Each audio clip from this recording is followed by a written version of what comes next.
principaux qui va différencier les moins de 30 ans de ceux qui les ont précédés, c'est vraiment la constitution de l'identité, non plus autour d'un statut, comme pouvait être celui qu'on obtenait à partir de son travail par exemple, mais à partir d'une identité qui va être narrative.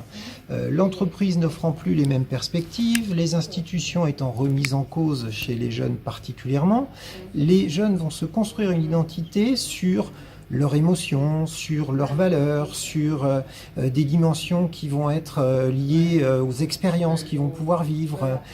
Et cette identité va être reconstituée en permanence. Et là, on a des possibilités de communiquer qui s'ouvrent et qui sont très fortes.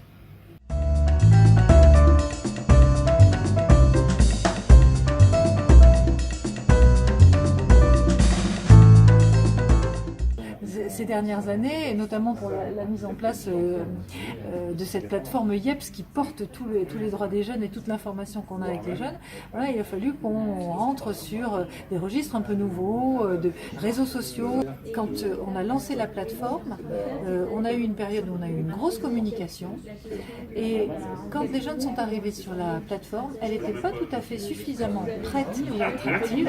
Ils sont repartis. On a un peu transformé les choses pour aujourd'hui. À chaque fois qu'on entre en dialogue avec le jeune, chaque fois qu'on vient lui vendre quelque chose, on sait qu'au bout, on va tenir une promesse et qu'il va avoir une vraie rétribution pour son engagement.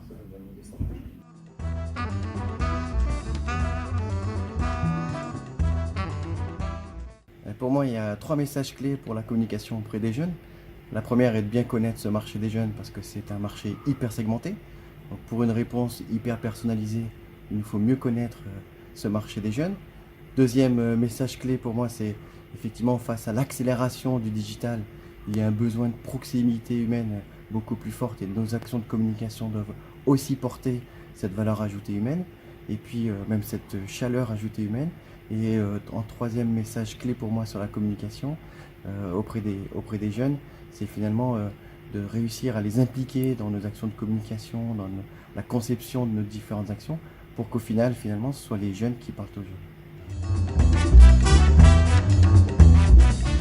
Au sein des dirigeants commerciaux de France, les DCF, on est persuadés, intimement convaincus que nous ne sommes plus dans un monde qui évolue, mais dans un changement de monde. On doit tout repenser, tout réinventer, y compris la communication, que ce soit envers les jeunes principalement, parce que les jeunes, c'est les talents de demain. Je prends l'exemple Sephora, une entreprise locale qui crée des communautés sur Facebook, qui crée des communautés sur Instagram et qui va pouvoir permettre une communication qui a du sens par rapport à ses auditeurs. C'est ça l'important, c'est avoir du sens, avoir de la transparence et avoir des valeurs.